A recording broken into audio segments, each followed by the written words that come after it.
Hi, welcome to Watch the Time and my review of the Pulsar G10. So here you have a lovely little field watch, actually a military issued watch. It was issued by the MOD in around the 2000s, sort of 2004-5, that kind of time.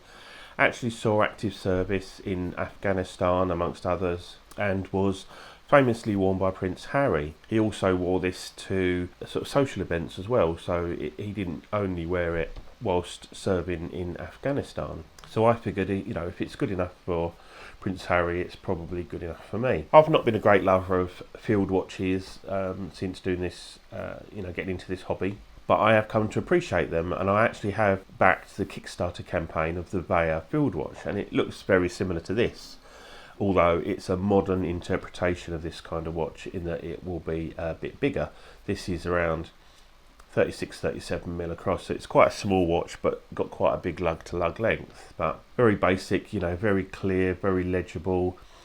Got a nice interesting handset with quite long counterbalances, the second hand that reaches right out to the edge of the case, hits the markers perfectly. This is made by Pulsar, and it's powered basically by a Seiko single dual quartz movement, and I'll show you all the details on the back case. Got fantastic lume on this. I don't know if it's Seiko Lumibright lume, but it certainly looks similar to it, and it lasts really well. As you can see here, the lume is really good, really legible watch, and the fact that the Arabics and the hour markers are lumed is great. Got a simple date complication there, a very simple, as I say, legible watch. Really just does what it says on the tin. Got a lovely bead blasted case all over, very sort of utilitarian look, very, very thin, slender watch, very lightweight, weighs, not enough to even bother weighing it, nothing to worry about, super thin, so it's a great watch to wear when you're really busy doing work stuff and you just want something that's not going to catch on anything or get knocked about too much. But even if it does get knocked about, it's no big deal. It's a tool watch, it's meant to be. This has actually got a scratch right across the glass, going from sort of just above the 8 o'clock to the 2 o'clock. Very difficult to see it there. You can just see it there, that scratch, so it goes from right across there all the way across to there, and there's a few dings and dents on the bezel and that, but it really doesn't matter. It's to me, it's one of those watches you don't really want it in pristine condition, and to be honest, a few knocks and scrapes doesn't detract from the enjoyment of the watch whatsoever. Quite an affordable watch, bearing in mind it was a military issued watch. You can pick these up. They're currently trending, it seems, about £150. If you get one with a bit of damage on like mine, you can pick them up a bit cheaper than that. I paid nowhere near that, but as I say, it has got that scratch. There was lots of other scratches, but I've polywatched it about 8 or 9 times, and I could get rid of that scratch if I really wanted to, but to be honest, in daily use you can't see it, so it's no big deal. I'll just show you the Caseback and the identifying marks on there. You can see it's a Seiko 7N32 movement, and you got the reference, the long number at the top I think is the reference number, 6645996052627. I think the P18735, I think that's the issue number, number 18735, and 04 I think is the year. It just says water resistant, so I'm assuming sort of 50-30 meters water resistant. It's not like a screw down case, it's just a fling on case back. Maybe we'll ping that case back off in a minute and have a little look see, and you can see it says movement Japan.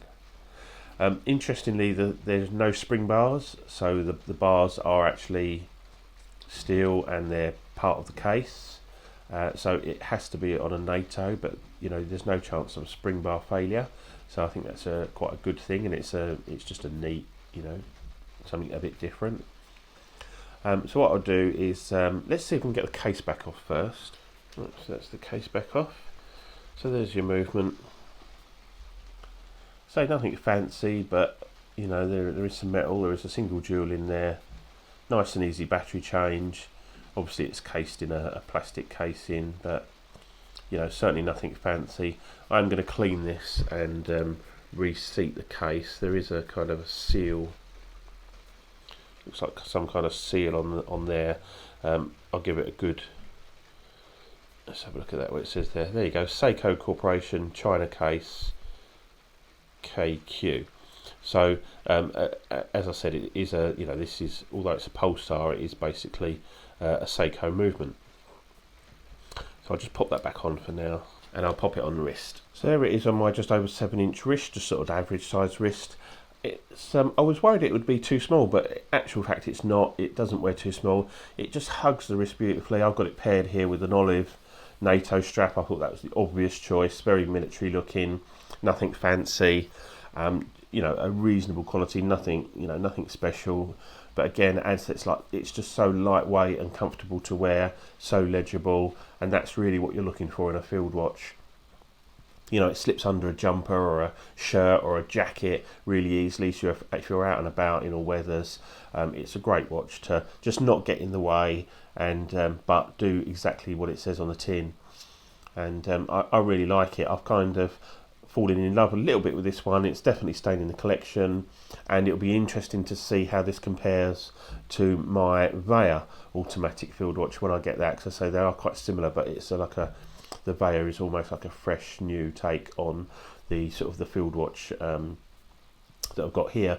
The fact that it's a quartz means it's deadly accurate. I timed it over 24 hours and it come out at 0 deviation, so it's absolutely deadly accurate. So it's a great grab and go watch, and as I say, it just functions really well and does everything that you really want. So that's my review of the Pulsar G10 military issue MOD watch as worn by Prince Harry. I'm really grateful if you like, subscribe, comment, and I'll see you in the next one. Cheers, bye.